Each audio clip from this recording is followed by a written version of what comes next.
Mapagpalang umaga sa ating lahat. Kaway-kaway nga po kung narinig niyo ako mga kapatid. Hallelujah.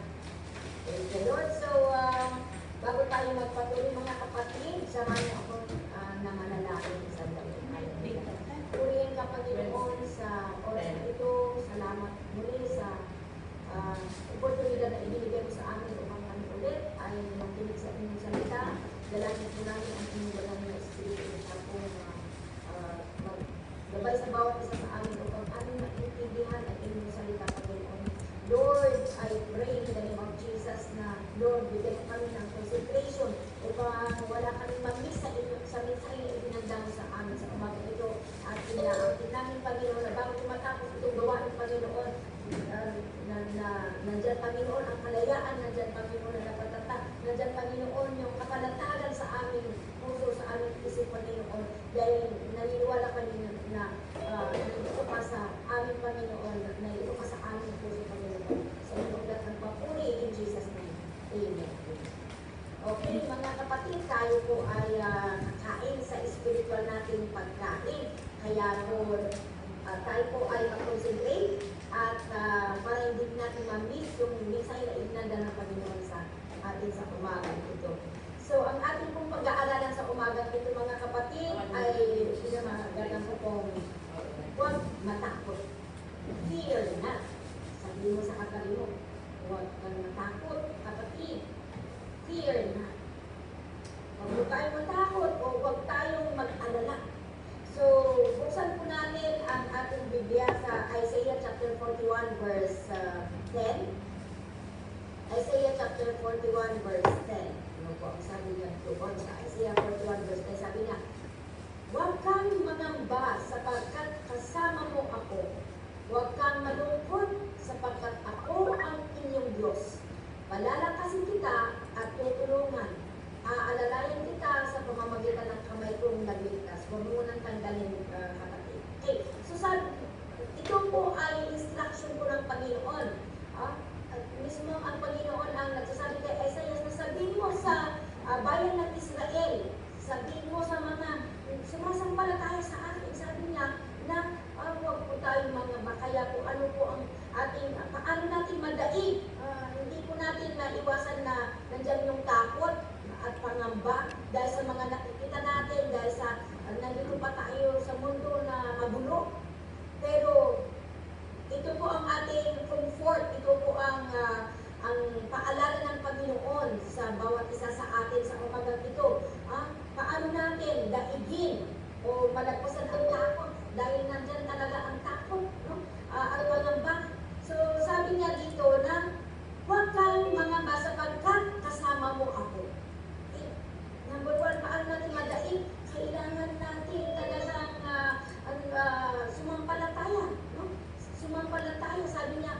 Kasi ang kadlaban lang sa pangamba at sa takot ay ang pananampalataya natin sa ating Panginoong Jesus. No? Sabi niya doon na huwag kang malungkot sapagkat ako ang inyong Diyos. Kailangan natin kilalanin kasi kahit alam natin na may Diyos kung hindi natin siya kilala, wala.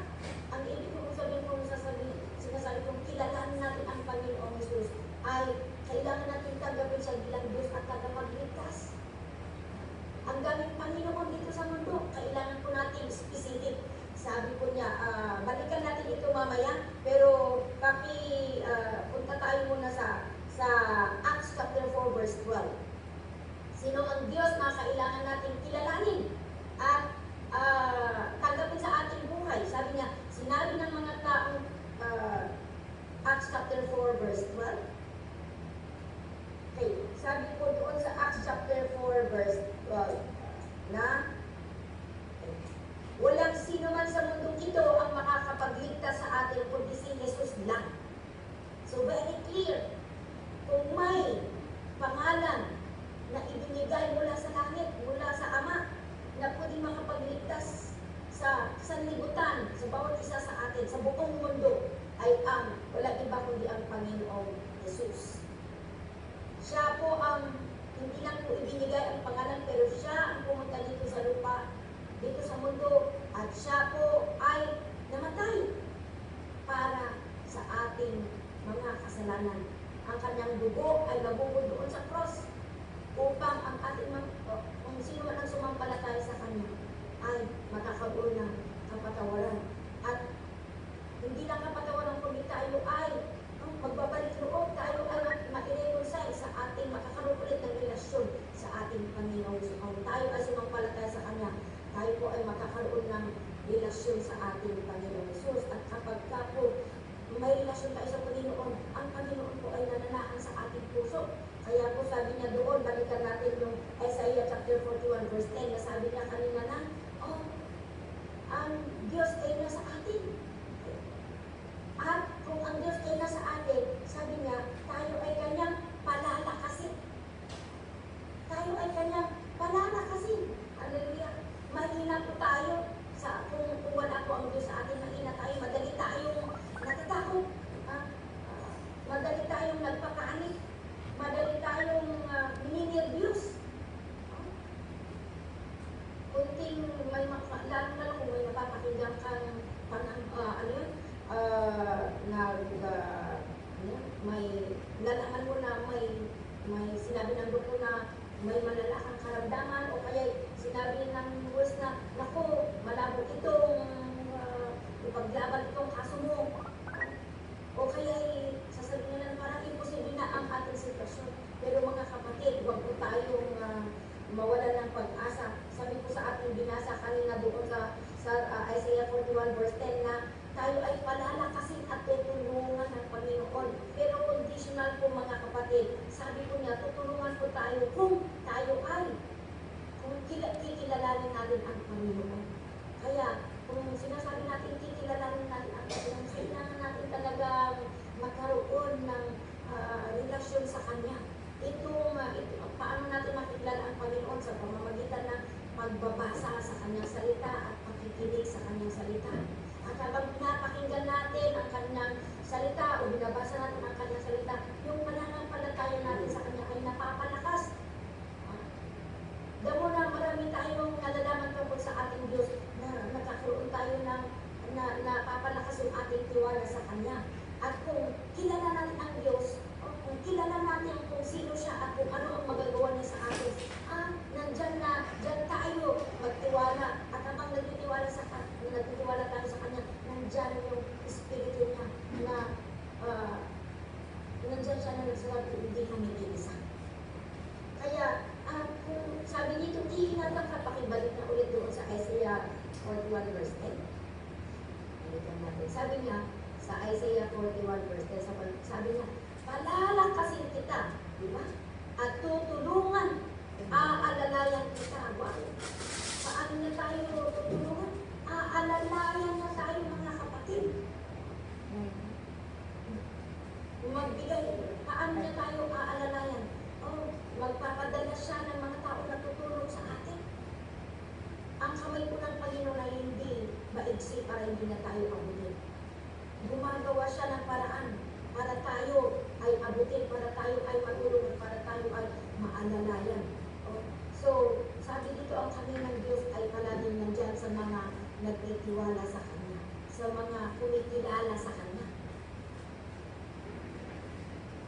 Kahit sabay-sabay tayo na humingi sa Panginoon, hindi ko niya sasabihin na, sandali, I am busy ako dito sa jail na ito, hindi po. Kahit sabay-sabay tayong tutulog sa Panginoon, hindi ko siya mapapagod. Ang kamay niya po ay available. Handa ang kanyang kamay na tumulong sa bawat isa sa atin. Kaya nga po important na kilalanin natin ang Panginoong Jesus, na siya po ang Diyos, nag-iisang Diyos na pumunta dito sa lupa upang siya mamatay para sa kabayaran ng ating mga kasalanan. Tayo dapat ang mabayugan, tayo dapat ang mapako doon sa cross. Pero ginawa ng Panginoon para sa bawat isa sa ating, binigyan tayo ng tsansa. Kaya huwag po natin palagpasin. Ngayon na tayo ay nakakilala sa Panginoon, gumawa siya ng paraan para makilala natin siya. Manahan na po tayo. Kasi matuto tayo sa mga nangyari sa ating buhay. Yung hinayaan natin na yung gusto natin, sa pamamaraan natin, ang ginagawa natin, nakita natin, imbis na masolusyonan, lalong napariwara ang ating buhay. Di ba? Kaya, mayroong ah, nasa huli ang pagsisisi dahil siyempre, hindi pa natin kilala ang Panginoon, kaya kung ano-ano ang ginagawa natin sa sarili natin, kaparaanan ang ginawa natin, kung saan-saan tayo sumangguni, kaya tuloy nagka-letse-letse ang ating buhay. Pero kahit sa mga gano'n na nangyari, mahal pa rin tayo. Ang Panginoon handa pa rin tumulong na kahit sa nakaraan, hindi natin siya kinilala. Pero mahal tayo ng Panginoon. Hindi patapos ang Diyos sa ating buhay. Gusto pa rin na tayong iligtas. Kaya nga po ito ang invitasyon sa bawat isa sa atin. Kung ikaw po ay natatakot, nag-aalala sa inyong sitwasyon, wala pong ibang paraan para madaig natin, para malagpasan natin ang takot o pag-aalala. Ang solusyon sa takot at sa pag-aalala ay ang Panginoong Jesus lamang. Tanging ang Panginoong Jesus lamang, hindi free believers, hindi tao, kahit sinong makapangyarihan na tao dito sa mundo, hindi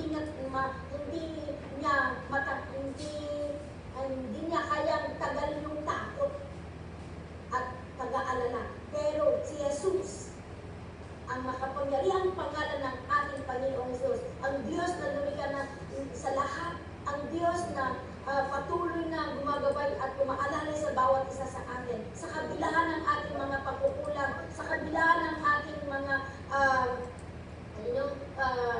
unfaithfulness, nandyan pa rin siya. Handang tumulong sa bawat isa sa atin. Siya ngayon ang nagsasabi sa umaga nito, huwag kang matakot. Huwag kang mag-alala. Dahil kung kikilalanin natin siya, sabi niya doon, tutulungan natin, iingatan niya tayo sa pamamagitan ng kanyang makapangyarihang kamay. Ginagamit niya po ang ibang tao para tayo po ay alalayan. Kaya nagpapasalamat tayo sa Panginoon. Dahil kahit na yung mga kaibigan natin, yung inaasahan natin na tutulong, wala na sila. Pero nandyan ang Panginoon na willing na gabayan at tulungan ang bawat isa sa atin. Yun lamang po, sabi niya, kailangan natin kilalanin siya. Hindi lang magkaroon ng kaalaman, kundi kung sabi nung kikilalanin, talagang magkaroon tayo ng desire, na talagang yung decision natin na sige na talagang tanggapin ko siya sa aking buhay at talagang magkaroon ako ng relasyon at sumunod sa kanyang utos. Okay, pangalawa na sa balikan natin si Acts chapter 4 verse 12. Acts chapter 4 verse 12. Sige po, madaling i-memorize ito. Walang sinuman sa mundong ito ang makakapagligtas sa atin kundi si Jesus lang. Sige, sumunod kayo. Walang sinuman. Sige, sabihin niyo lahat. Walang sinuman sa mundong ito ang makakapagligtas sa atin kundi si Jesus lang. Acts chapter 4 verse 12. Kaya po, kapag ikaw ay, alam nyo, ang nag-iisang pangalan na kinakatakutan ng demonyo, ang Panginoong Jesus. Kaya, pagka may Jesus tayo sa ating buhay, at talagang naniniwala ka sa Kanya, sinusunod mo ang Kanyang utos, hindi ka malapitan ng demonyo. Kahit anong pinaplano ng demonyo, hindi ka malapitan. Kahit yung takot na nasa inyo, yung pag-aalala na nasa inyong puso, mapawala yan. Kapag ka kung iniisip mo, kung kayang ibigay ng Panginoong Jesus ang kanyang buhay para sa atin, para sa ating kasalanan, kaya din niyang tanggalin yung pag-aalala at takot. Yun lamang po. Huwag manahan tayo. Kailangan na, sabi niya, may awit na kasama natin, mamaya babasahin natin yun. Pagkasama mo ang Diyos kapag ka si Jesus ay nasa inyo, wow, sa presensya ng Panginoon, ikaw ay safe. Safe, protektado ka, kapatid. Kaya kung ikaw ay natatakot, tumawag ka lang in Jesus' name.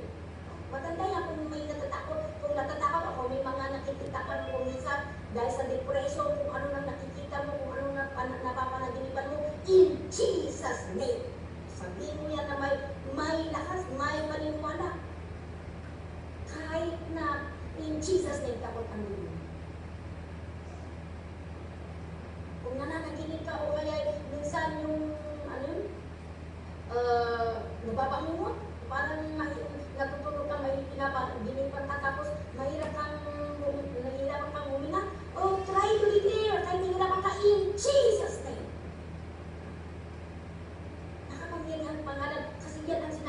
walang sinuman sa mundong ito ang makakapagligtas sa atin, kundi si Jesus lang.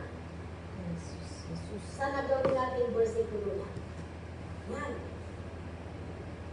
Yan ang ginawa ng mga disipulo ng Panginoong Hesus. Nung siya po ay nung iniwanan mo ng Panginoong Hesus ang kanyang mga disipulo dahil bumalik na si Jesus doon sa langit. Ang ginamit ng mga alagad ng Diyos ay ang kapangyarihan ng pangalan ng Panginoong Hesus. Kaya kahit na anong mga hirap ang pinagdaanan, kahit na dyan yung minsan natatakot sila ay nag-aalala sa kanilang sitwasyon, pero hindi sila nawalan ng pag-asa, patuloy nilang pinaniwalaan si Jesus. Kaya po, tingnan natin ang buhay ng mga disipulo ng Panginoon, wala sa kanila ang nawala. Tagumpay sila, ginamit sila ng Panginoon, iningatan sila ng Panginoon. Nagtagumpay sila sa kanilang misyon. Hindi pinabayaan ng Panginoon ang bawat isa sa kanila. Lalo ang kanilang pananampalataya sa Diyos. Nagiging matatag sila hanggang sa huli dahil nandyan yung matatag na pananampalataya nila sa ating Panginoon. Kaya patuloy natin diligan ang ating pananampalataya sa pakikinig at pakikinig. Huwag tayo magsawa na magbasa ng salita ng Panginoon.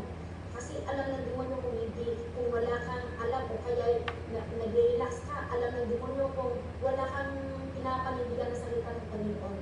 Nandyan, nilalagay niya ang takot kung ano-ano yung pinapakita niya, kung ano-ano yung pinaparinig niya sa inyo, kung ano-ano yung pinapanandam niya sa inyo, para mag-alala ka o matakot ka. Mga kapatid, huwag po tayong umalis sa presensya ng Panginoon. Doon po sa Psalm 23 verse 4. Basahin po natin sa Psalm 23 verse 4. Dumaan man ako sa madilim na libis ng kamatayan, hindi ako matatakot dahil kayo'y aking kasama. Libis. Ang inyong pamalo at tungkod ang sa aking umaano. Bilang isang Kristiyano, hindi po pinangako ng Panginoon, mga kapatid, na ang buhay ng Kristiyano ay madali lang. Hindi bit of process ang buhay ng Kristiyano. Habang nandito tayo sa mundo, meron tayong mga pagsubok na pagdadaanan kasi kasama yan sa ating pananampalataya. Inaalaw ng Panginoon ng mga pagsubok sa atin upang mapalakas ang ating pananampalataya. Kaya lamang po sabi na dito, kapag dumadaan tayo sa sa kadiliman o sa ligis ng kadiliman, sabi na doon, huwag tayong matakot dahil kasama natin ang Diyos. Kahit anuman ang iaalaw ng Panginoon, ang papaituloy ng Panginoon na ating mararanasan bilang isang sumasampalataya sa Kanya. Huwag po tayong matakot dahil tayo ay, ang Panginoon po ang siyang tutulong sa atin. O siya po ang gagawa ng paraan. Siya po ang ating kaagapan. Sabi niya, sasamahan niya tayo. Yan po ang kagandaan sa ating Diyos na ang ating Panginoon. Kahit nandyan siya sa langit, pero pinadala niya ang kanyang banal na Espiritu. Na siya po ang tumutulong sa bawat isa sa atin. Kaya kung tayo ay nananalangin sa Kanya, kung tayo po ay dumutulong sa Kanyang salita, manindigan tayo sa salita niya na ating napakinggan. Sumunod tayo, i-apply natin yung napakinggan natin at mararamdaman mo na tunay nga po na hindi ka nag-iisa. Nandyan ang Holy Spirit, nandyan ang Banal na Espiritu na itinuturo niya, ginagabayan ka kung ano ang dapat, ginagabayan niya ang ating decision, ginagabayan niya kung saan tayo, kung ano ang dapat natin gagawin. Kaya napakaganda po na manindigan tayo doon sa salita ng Diyos. Kahit dumaan tayo sa pinakamadiling na libis, wow! Alam ko ang hindi biro ang inyong mga sitwasyon dyan. Especially na hindi lang isang linggo, buwan, taon. Pero mga kapatid, ito po sabi niya, kahit dumaan tayo sa pinakamadilim na libis, hindi ako matatakot dahil kayo ay aking kasama. Yan ang ating sasabihin. Kung ano-anong sinasabi ng demonyo sa isip mo, sabihin mo, hindi, kasama ko ang Diyos. Pwede bang sabihin natin yan sa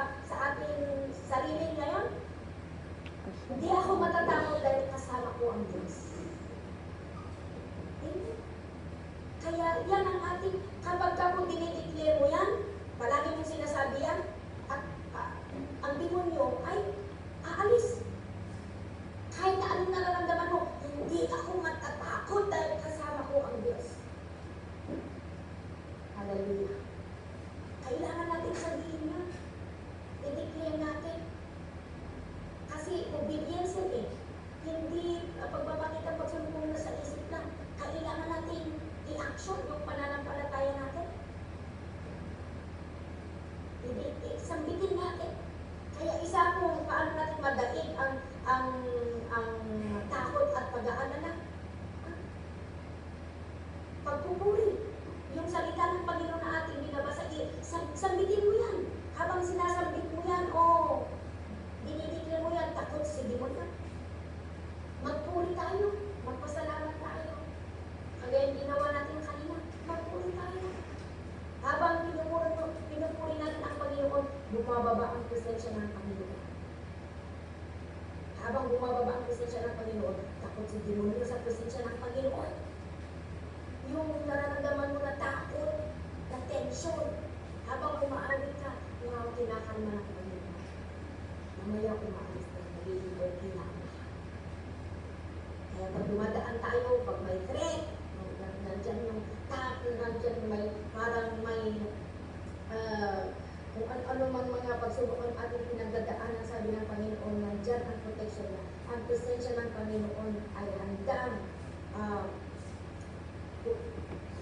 pinaparamdam niya ang kanyang presensya sa mga tao na lumalapit sa kanya. Willing na lumapit sa kanya. Siya ang ating depensa. Siya ang ating depensa. Minsan parang wala kayong kalaban-laban. Minsan may nagbabanta, lalo-lalo kung alam natin na may nagbabanta sa ating buhay, o kaya alam natin na nakakatakot itong sitwasyon natin. Huwag kang matakot sa Panginoon. Lumapit ka lang sa Panginoon. Magpuri ka sa Kanya. Imbis na yung problema na palagi natin iniisip. Isunin natin. Kaya nga sabi niya sa Philippians chapter 4, verse 6 to 7. Basahin natin sa Philippians chapter 4, verses 6 to 7. Sabi po dito, hallelujah, sabi niya, huwag kayong mag-alala sa anumang bagay. Hindi natin maiwasan na mag-alala.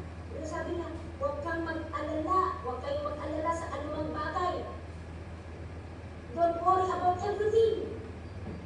Kung ano-ano pinaalala ng tao, Sa halip, sabi niya, ilapit ninyo sa Diyos ang lahat ng inyong pangangailangan. Wala tayong magawa.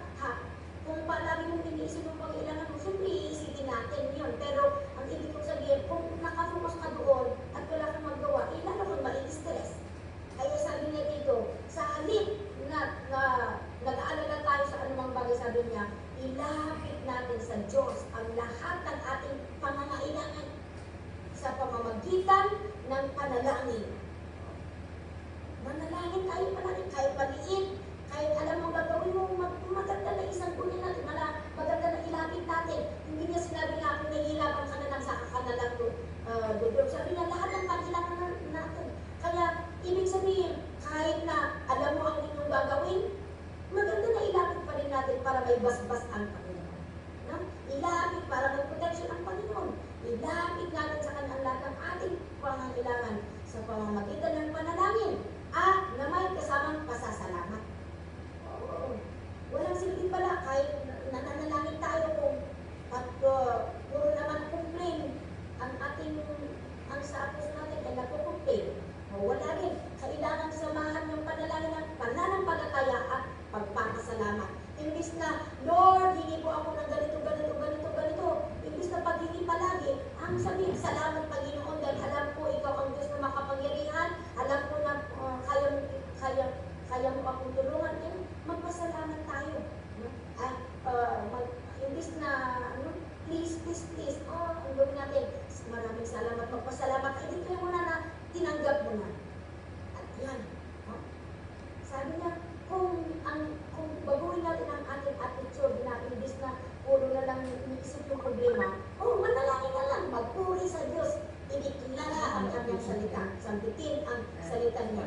Kasi ano ba ang sabi niya doon sa verse 7? Sabi niya sa verse 7, kapag ginawa natin,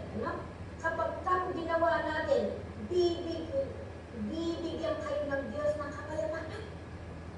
Ayan. Imbis na pag-aalala at takot ang nasa puso natin, pagkatapos na nanalangin tayo nagpasalamat sa Diyos, anong sabi niya? Bibigyan tayo ng kapayapaan na siyang mag-iingat sa puso ninyo at pag-iisip dahil kayo'y na kay Kristo. Jesus. At ang kapayapaan ito ay hindi kayang unawain ng tao.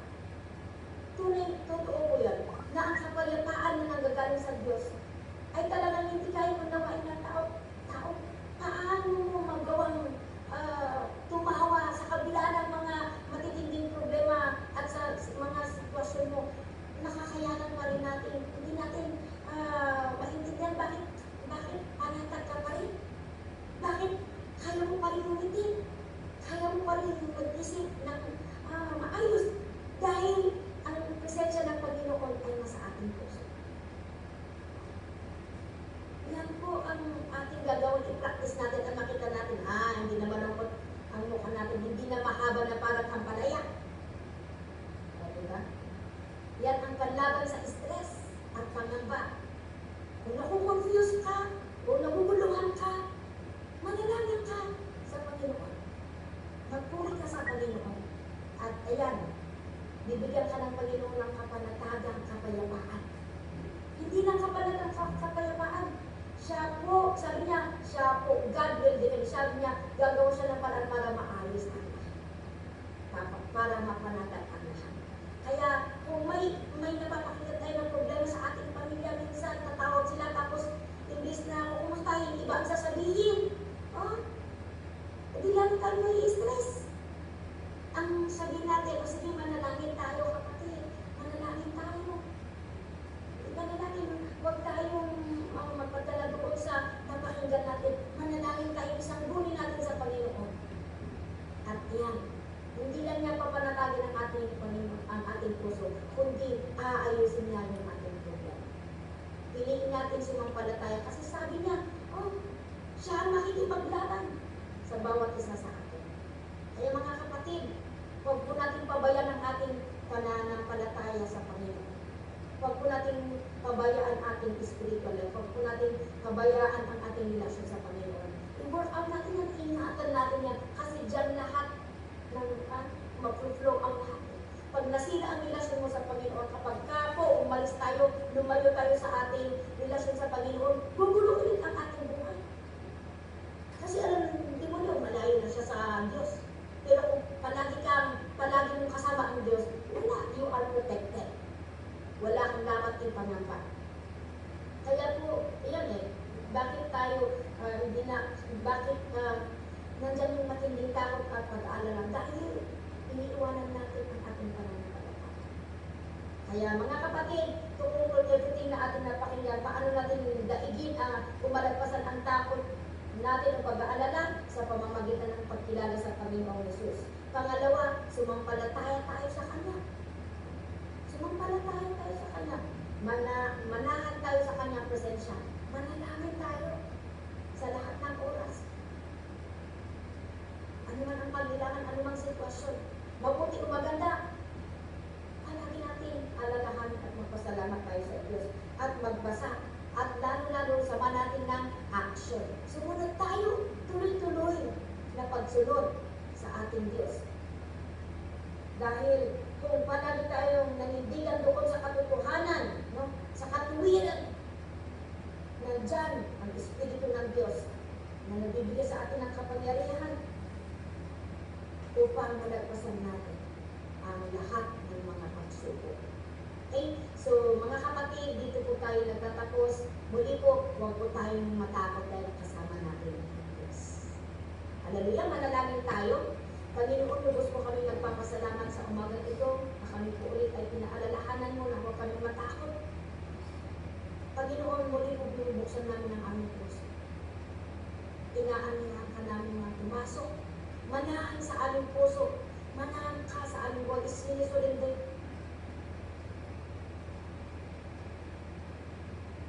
Panginoon, napatuloy na sumampalataya sa inyo, Panginoon. Dahil naniniwala kami na ikaw ang kami namin kailangan at tagapagligtas. Ikaw ang nandyan na pwedeng tumulong sa amin. Tulungan mo kami, Panginoon, na patuloy na mapalalim ang aming pagkakilala sa inyo, Panginoon. At hindi na kami, hindi dinideclare namin na ang aming pamilya, Panginoon, ay Lord, hindi mo rin sila pababayaan. So Lord, salamat sa patuloy na pag-encourage, pagpapalakas sa bawat isa sa amin. especially sa mga kapatiran namin mga Pilipinas. Hawakan mo ang bawat isa. Lord, I pray na mangusap ka sa pamamaraan na maintindihan nila, Panginoon, upang lalo ka pa nilang makilala, Panginoon, maging tagumpay sila sa kanilang buhay at sa kanilang pananampalataya. In Jesus' name, Amen and Amen.